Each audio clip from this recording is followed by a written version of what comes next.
huge fire at a luxury beach resort in the Dominican Republic killed one woman and forced nearly 1,700 guests to be evacuated on Friday. The woman was a 46-year-old Italian tourist. The DIH Emergency Services said in a statement to local media. It added that 3 people were taken to medical facilities and 6 others were treated on site. Ukraine's Volodymyr Zelensky has been stripped of Poland's highest state honor, the Order of the White Eagle, over Kyiv's decision to name a military unit after controversial World War II fighters. Polish President Karol Nawrocki branded Ukraine's decision late last month to name the unit after the Ukrainian insurgent army UPA outrageous, incomprehensible, and deeply disappointing. Several people have reportedly been killed by Israeli airstrikes on southern Lebanon, less than 24 hours after a new ceasefire between Israel and Hezbollah was announced. The Lebanese state news agency said at least 11 people have been killed after Israeli warplanes, drones and artillery targeted more than a dozen areas, many around the city of Nabatee.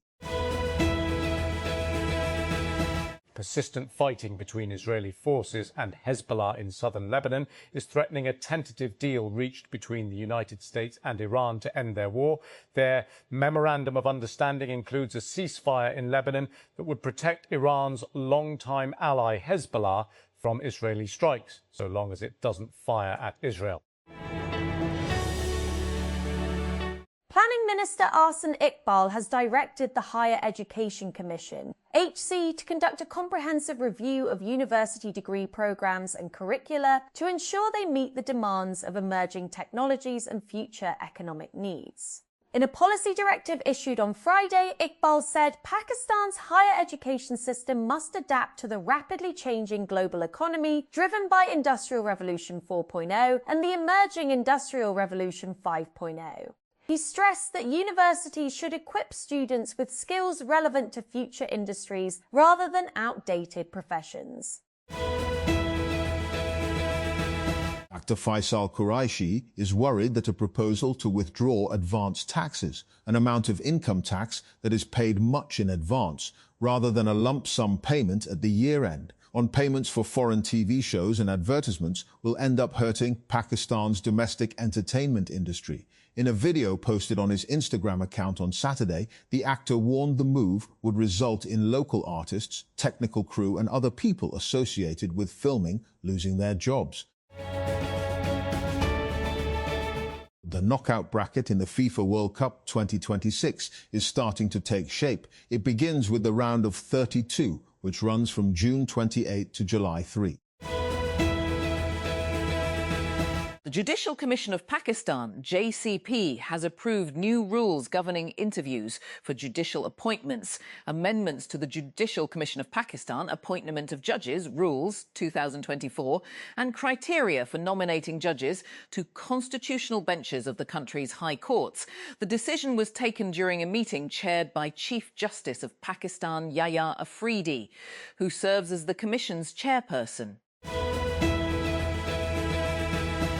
Honor has launched the Watch 6 with a monster 980 mAh battery that can last up to 35 days under typical use. Despite the massive battery size, the smartwatch keeps its premium features intact, including a lighter body, a brighter display, and improved health and sports tracking features. Punjab Transport Minister Bilal Akbar has formed special enforcement teams to ensure a nationwide reduction in public transport fares following the Prime Minister's announcement of a historic cut in petroleum prices. The minister directed transport officials to issue and implement updated fare lists immediately, ensuring that the benefits of lower fuel costs reach the general public without delay. Consumer Court has ordered 2 internet service providers, ISPs, to pay Rs 50,000 in compensation to a customer after finding them responsible for providing deficient internet services. The case was filed by lawyer Khalik Ahmed under the Sindh Consumer Protection Act 2014, alleging that the companies repeatedly failed to provide reliable internet service despite receiving regular payments.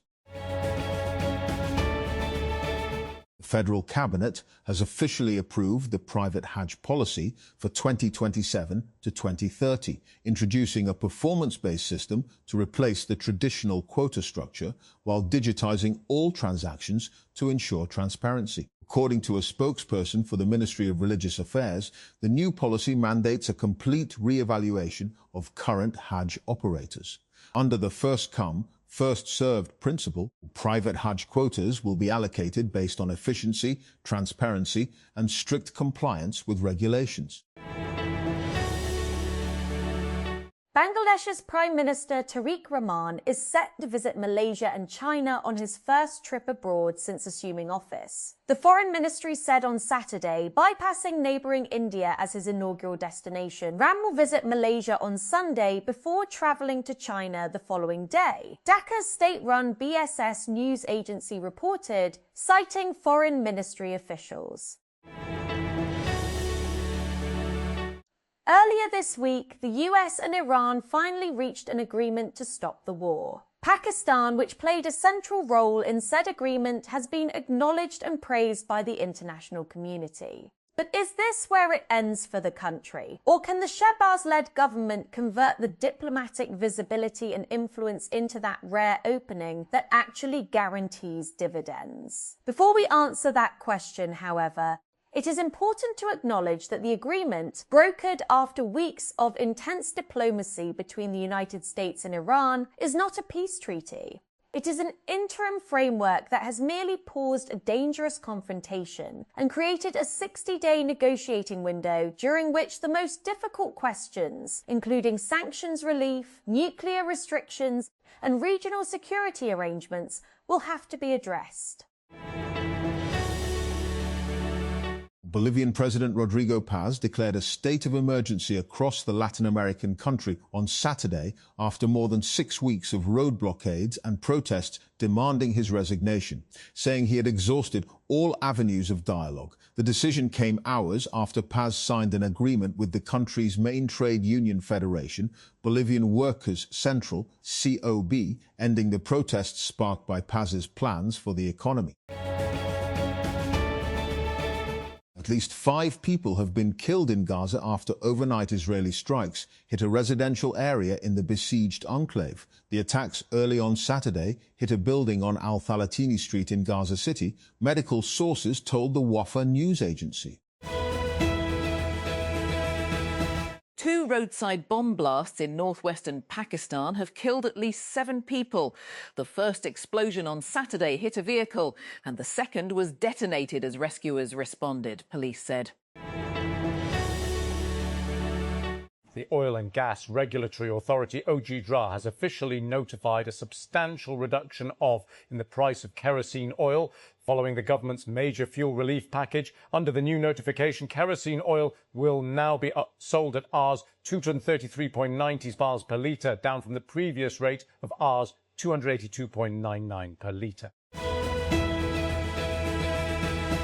The Lahore Electric Supply Company, LESCO, on Friday inaugurated Lahore's first 180 kV electric vehicle EV fast charging station on Shami Road, marking a significant step toward promoting electric mobility in the city. LESCO Chief Executive Officer Enga M. Ramzan Butt inaugurated the facility. The company provided a fast-track grid connection and technical support to ensure the station became operational within a short period. Deputy Prime Minister and Foreign Minister Ishaq Dar on Saturday departed for Cairo to participate in a meeting bringing together the foreign ministers of Pakistan, Egypt, Saudi Arabia and Turkey. The Foreign Office announced Dar's departure on the social media platform X. Prime Minister Anthony Albanese says Australia will do whatever we can to curb H5N1 bird flu after the first mainland case was confirmed in a seabird, which means the virus has now spread to every continent. Telstra confirmed a migratory brown skua found in Western Australia's Cape Le Grand National Park had the deadly virus, authorities said on Saturday, and a giant petrel found in the same area was also suspected to be infected. Lebanese marine ecologist Mona Khalil, who was severely wounded after an Israeli strike hit her home near Tyre last week, has died, according to local reports. Khalil, 77, succumbed to her wounds on Friday, the same day Israel escalated air attacks on southern Lebanon, killing at least 50 people and injuring dozens, despite the risk posed to a fragile peace deal between Iran and the United States. Reports circulating on social media and various online platforms claiming that the 120 km/h speed limit has been restored on Pakistan's motorways are inaccurate, as the restriction remains in force, according to the National Highways and Motorway Police, NHMP. The clarification comes amid growing speculation that the government had reinstated the previous motorway speed limit for cars and light transport vehicles, LTVs. Karachi Water and Sewerage Corporation, KWSC, has finalised a special emergency plan to ensure uninterrupted water supply and efficient drainage services during Muharram al-Haram and Ashura. The measures have been introduced on the directives of Karachi Mayor Barrister Murtaza Wahab and KWSC CEO Ahmed Ali Siddiqui, with officials ordered to remain on high alert throughout Muharram.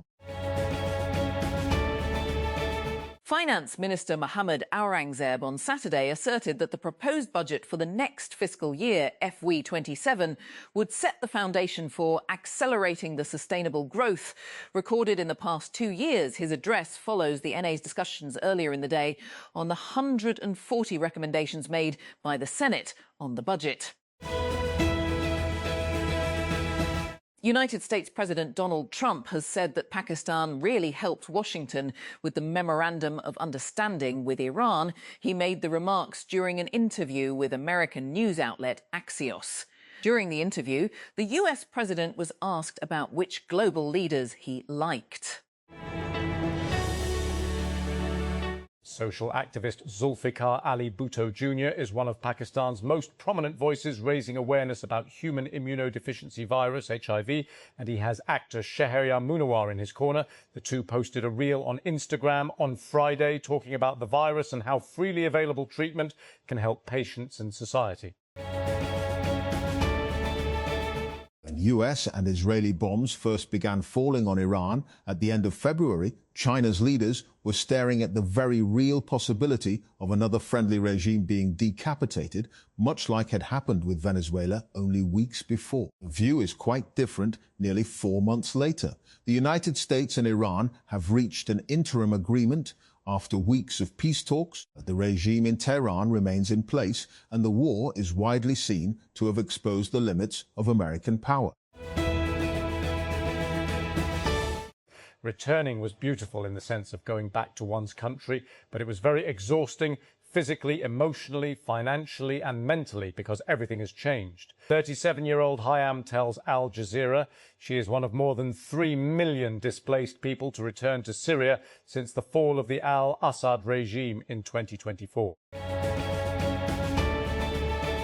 US envoys and Iran's foreign minister are expected in Switzerland for talks on cementing a peace deal, but more Israeli strikes in Lebanon are putting pressure on the agreement. Special envoys Steve Witkoff and Jared Kushner, son-in-law of the United States President Donald Trump, were headed for Switzerland, US media reported on Friday. After scheduled negotiations between the US and Iran, they were postponed.